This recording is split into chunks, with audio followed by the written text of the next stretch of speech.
आपका झारखंड का 1,36,000 करोड़ रुपया केंद्र की सरकार दबाए बैठी हुई है। ये वो खनन का पैसा है जो आपको मिल जाना चाहिए था। और मैं कुछ आंकड़ों के माध्यम से आपको बता देती हूं कि अगर यह पैसा झारखंड को मिल गया होता तो झारखंड की सरकार इससे क्या क्या कर सकती थी। यह पैसा तो हम लेकर रहेंगे और ये सारी चीजें हम करके रहेंगे, लेकिन 1,36,000 करोड़ अगर हमारा बकाया ना होता केंद्र सरकार के पास और केंद्र सरकार को यह पैसा हमें मिल गया होता केंद्र सरकार से, और आज मोदी जी आए हैं तो हमारा तो एक ही नारा है, मोदी जी आए हैं तो देकर भी जाइए, हमारा बकाया ही देते जाइए, कुछ और ना दीजिए। अगर ये 1,36,000 करोड़ रुपए हमें मिल गए होते तो हम 42,500 छात्रों को 5 साल के लिए स्कॉलरशिप दे सकते थे।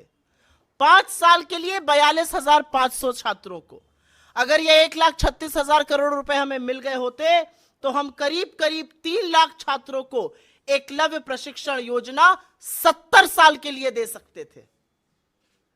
अगर ये 1,36,000 करोड़ हमें मिल गए होते तो जल जीवन मिशन के तहत पेयजल की समस्या जड़ से समाप्त हो गई होती।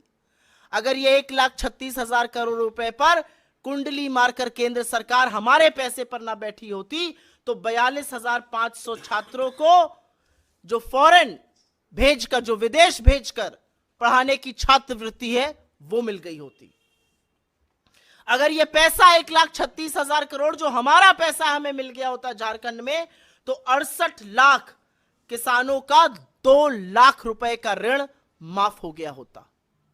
68 लाख किसानों का 2 लाख तक का ऋण माफ हो गया होता अगर केंद्र सरकार ने हमें यह पैसा दे दिया होता।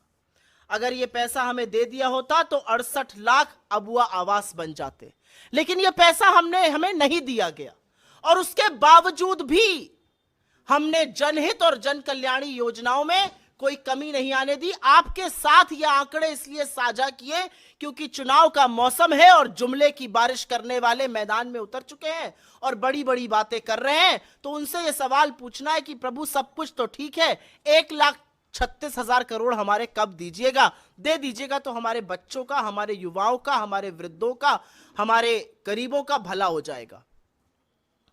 मैं यहां आने से पहले बीजेपी का घोषणा पत्र पढ़ रही थी। ये वही बीजेपी है जिसने 500 का सिलेंडर राजस्थान में देने की बात करी थी। मैं उत्तर प्रदेश से आती हूं, आपका लगा हुआ राज्य है।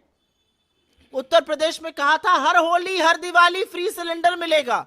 कितनी होली कितनी दिवाली बीत गई, फ्री सिलेंडर नहीं मिला, सिलेंडर का दाम 1000 के पार करा दिया। अब कह रहे हैं यहां पर 500 में सिलेंडर देंगे। अरे पहले राजस्थान में दे दीजिए, 6-7 महीना 8 महीना हो गया सरकार बने हुए। मैं पढ़ रही थी यहां पर रोजगार की बात कर रहे हैं। अरे 2 करोड़ जो सालाना रोजगार बनने थे, अभी तक 11 करोड़ बन जाने थे, उनका क्या हुआ? यहां पर बात किसान के हक की हो रही है।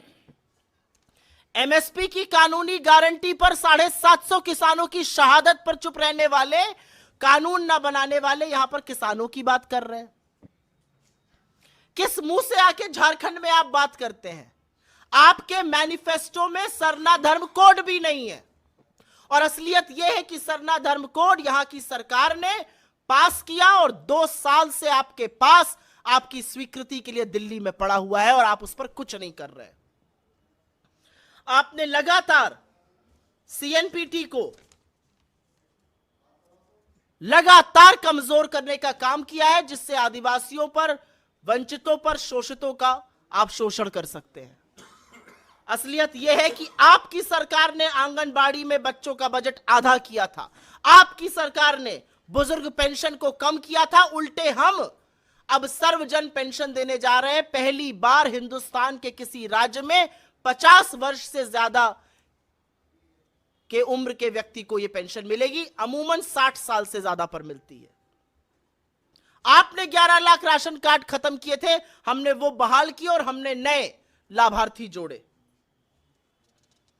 बातें बहुत है करने को, लेकिन यह सच है कि चाहे वो सरना धर्म कोड हो, आपसे सवाल पूछा जाएगा आपकी मंशा क्या है? आप क्यों आदिवासियों के संस्कृति पर, उन पर, उनके हक पर, उनकी जमीन पर, उनके जंगल पर, उनके जल पर कब्जा करके अपने पूंजीपति मित्रों को देने की फिराक में रहते हैं।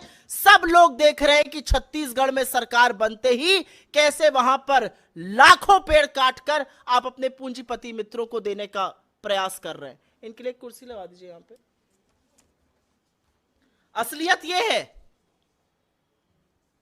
कि ओबीसी का जो आरक्षण था वो 14% था, हमने बढ़ा के 27% किया, और केंद्र सरकार इस पर तैयार नहीं हो रही है।